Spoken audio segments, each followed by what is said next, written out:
Ahojte fanúšikovia, ozývam sa vám z malebného mestečka Turany pod Malou a Veľkou Fatrou. Tak vidno Malú Fatru, na druhej strane je Veľká Fatra. Chcel by som vám v tomto videu porozprávať o kapitalizme. Kapitalizmus je podľa mňa zatiaľ najlepší systém, aký bol kedy vymyslený, podľa mňa, ale stále sa dá nejako zlepšovať, jasné. Že nie je to dokonalý systém. Zažil som si nevýhody kapitalizmu, keď som bol v Nemecku. Zažil som si, že vie byť aj krutý, keď spadnete na dno a ste bezdomovec. Zažil som si to. V roku 2015 som nezaplatil byt, lebo mi zobrala peniaze kamarátka. Som jej dal kartu, že na nákupy ona všetko pomínala. Moja chyba, že som jej dal kartu a nezaplatil som nájom a vyhodili ma z bytu. No a dali ma do takej miestnosti, že som sa normálne rozplakal, že to bolo kruté. Wow, spráchnivená podlaha, zničený radiátor, zničená piecka, len taký radiátor elektrický, úplne smrad prachnivenej podlahy, úplne zničená, úplne wow, hrozné podmienky. Pravím, že som sa rozplakal, že to tunak mám žiť. Išiel som aj kamarát, ten keď to videl, tak mi povedal, že môžem ísť k nemu na byt. Tak som bol zo 2 dní aj s mojím psom Pikom, sme boli na jeho byte, ale potom som si povedal, že idem si to tam vymaľovať, idem si to tam skrášliť a že proste idem tam. Tak som to tam vyumýval, tú podlahu som nejako, dal som tam také piliny, čo som mal od zajaca, nejakú dosku, koberec, nejako som to zakamufloval, nejako som to upravil. A bola tam aj pekná chodba. No ale keď som ja tam prišiel do tej, bola bývalá nemocnica, na prvom poschodí bola Ježiš Kristus, taká socha. Bola nemocnica. A ja keď som tam prišiel, nebol tam nikto. Bola tam prázdna budova. A ja som to všetko poumýval, lebo boli tam na umývanie, tak som to poumýval, vyčistil, urobil som poriadok v celej budove, našiel som tam aj myši a ja neviem čo všetko mŕtve. A v hroznom stave to bolo, lebo tam nikto nežil. Ja som to vyumýval, našiel som tam aj kávovar, urobil som na chodbe čiže clubhouse bar, akvárium bar. Mal som aj akvárium v bytu, tak som robil akvárium bar a chodili tam za mnou kamaráti a robili sme to party na tej chodbe. Na izbe som ako mal kanceláriu, tam som si tvoril ako na party, ako hociaké tie reklamy. A takže som z letákov som si strihal, kreslil a všelijaké moja tvorba. Robil som tematické party a chodili ľudia za mňou na tú chodbu. A tam sme mali bar a gauč, potom som si aj doviezol, lebo postupne som z bytu odnášal veci. Potom aj tú posteľ, čo sa rozpadla, som dal preč, dal som si tam gauč. No a začali chodiť za mnou ľudia, boli väčšie priestory ako v byte a bolo to ako bar. Bolo to pekné, ale prišli z mesta ľudia, že to tam nemôže mať, že to dali mi moje veci na takú izbu, zamkli a že som mohol byť iba na tej izbe. A chodili za mňa aj do tej izby.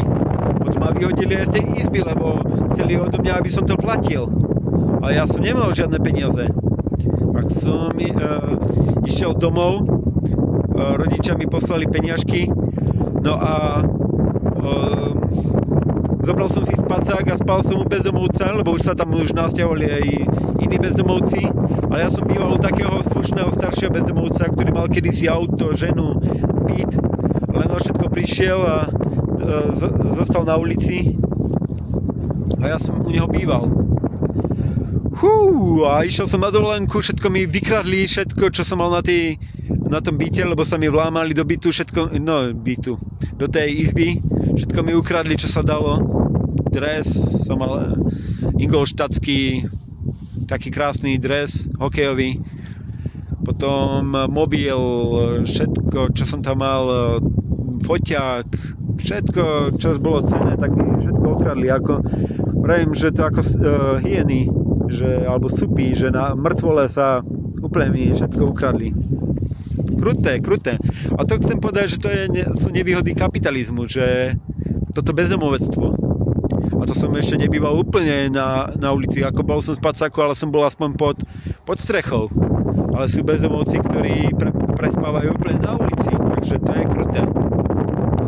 To je nevýhoda.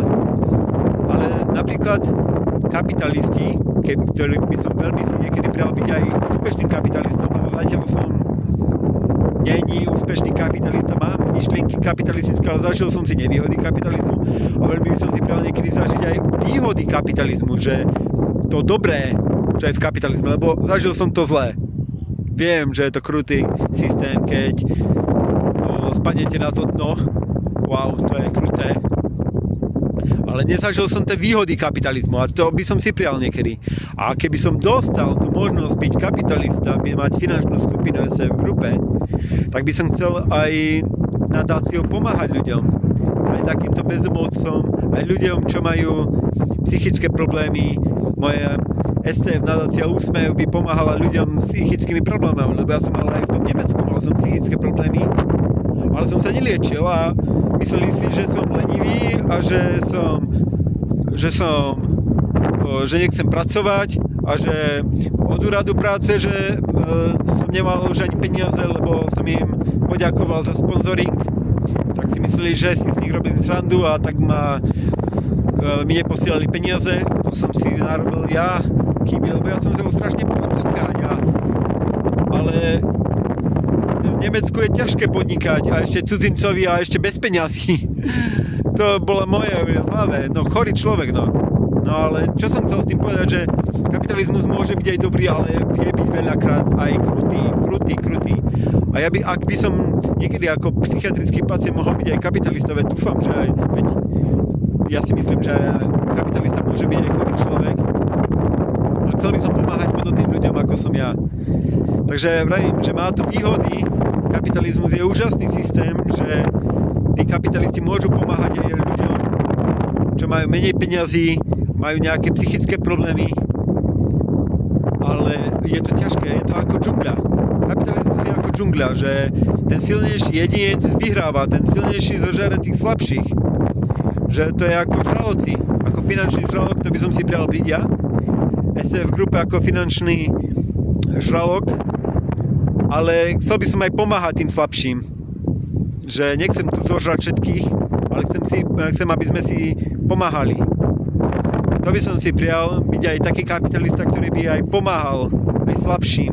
Nie, že všetkých tu zničí, ale že aby sme si pomáhali.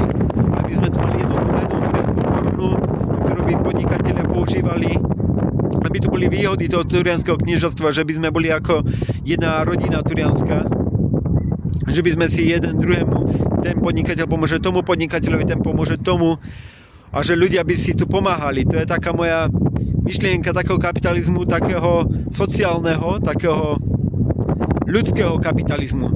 Taký, že by sme si pomáhali. Že byť turanci ako jedna rodina. Taká pomoc slabším. Nechcem tu zničiť všetkých, keby som bol skutočný kapitalista, keby som mal skutočnú finančnú skupinu, ale chcem, aby sme si pomáhali. Takže to je to, že chcem, aby sme si, ešte raz poviem, pomáhali, aby jeden druhému, že ten napríklad ubytovateľ povie tomu, že má také služby, tak ide k tomu, ten povie, že choďte tam, že tam vás obslúžia, ten povie, že choďte tam, že tí vám pomôžu a takýto, že jeden druhého podrží, že jeden druhého odporúči, že byť taký sedliacky zdravý rozum, že aby sme si pomáhali jeden druhému. Že to je taká moja myšlienka. Taký sedliacký zdravý rozum, taký kapitalizmus, taký ako je napríklad v Rakúsku, že si tí ľudia v tých dedinách, v tých obciach, že si pomáhajú navzájom. Takže tak, minulosť bola krutá. Zažil som si nevýhody toho kapitalizmu, že som zažil aj to bezdomovectvo, aj to zlé, ťažké, ale teraz zažívam peknú dobu vďaka rodičom. Mám sa dobre, mám čo jesť, mám kde bývať, mám tie výhody, ale aj pomáham rodičom, samozrejme, že pomáham. A zatiaľ som spokojný, ale chcem sa vypracovať. Chcem nájsť nejakého šikovného manažera, ktorý by mi v grupe pomohol, aby expandovala, aby tu niečo budovala. Ale chcem pomáhať aj tým slabším. Nechcem tu všetkých zničiť. Ako finančný žralok. Že všetkých požerem a budem tu jediný monopol. Nechcem byť monopol. Chcem pomôcť aj slabším. Takže tak. Pozdravujem vás z Turian, z Podnalou Fatrou. Majte sa pekne. Ahojte fanúšikovia. Ďakujem za zhliadnutie, za sledovanie. A môžete mi dať like, môžete mi aj nejaký komentár dať. Ďakujem. Ahojte.